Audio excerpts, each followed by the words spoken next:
Adawaan seenaa waloo biyya keenyaa, seenaa waloo sabaa fi sablammootaa, seenaa injifannoo gurraachaa, seenaa Afrikaanota guutuu akka ta'e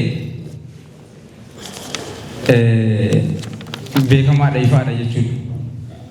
Waggoottan darban keessatti seenessi kun karaa dogoggora ta'e, seenessa qeenxee biyya kana keessatti hojjetamaa tureen Adawaan seenaa garee dhuunfaa wayii, seenaa kan garee tokko, naannoo tokko, kan saba tokko, afaan tokko, amantaa tokko qofa akka ta'etti seenessa dogoggoraa akkasiitiin nurratti hojjetamaa turuudhaan seenaan Adawaa dogoggora karaa ta'een akka hubatamu ta'aa tureera jechaadha.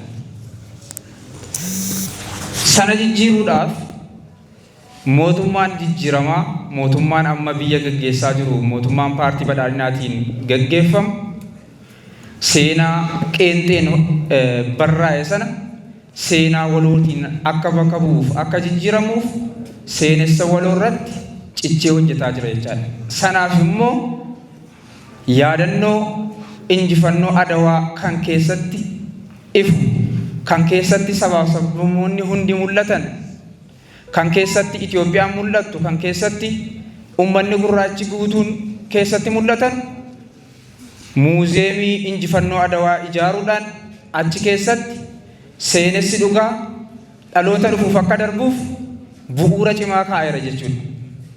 Sun injifannoo mootummaa kanaan galmaa'edha.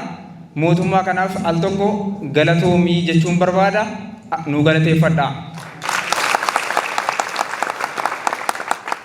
Egaa erga kana ta'ee nuti dhaloonni kun maaltu nurraa eegama?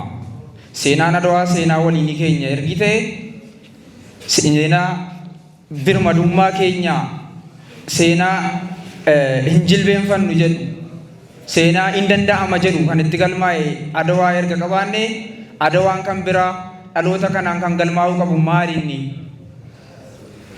Adawaa lammataa ta'ee hidhi haaromsaa guddichi galmaa'eera. Hidhi haaromsaa guddichi Adawaa lammaffaa kan dhaloota kanaan hojjetamedha jechaadha.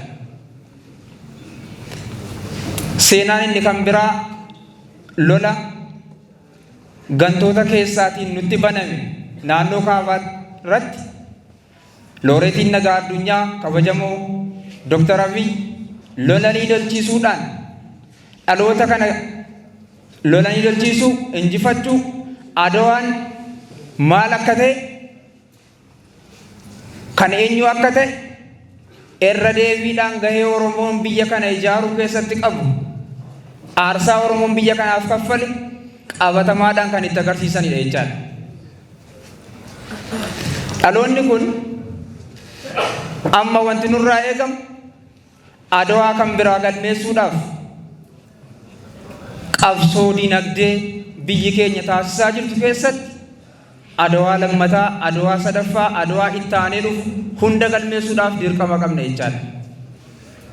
Biyya keenyaaf abbaan nu akka ta'e, seenaa dabaa biyya keenyaa sirreessuun, seenessa dogongoraa biyya keenyaa dabee jiru sirreessuudhaaf gahee cimaatu, gahee olaanaatu nurraa eegama jechaadha.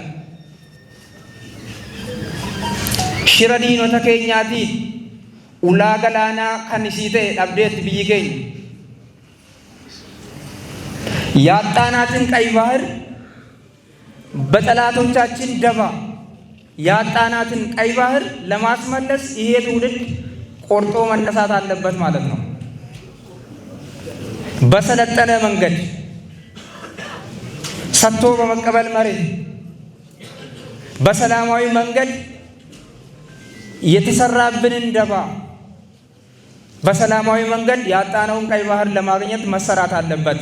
የማይሆን ከሆነ በሰላማዊ መንገድም የማይመለስ ከሆነ ይህ ትውልድ ያጣውን ቀይ ባህር ለማስመለስ ቆርጦ የተነሳ ትውልድ መሆኑን ዛሬ ጠላቶቻችን እንዲያውቁ መልእክታችንን ከጅማ እናስተላልፍላቸዋለን።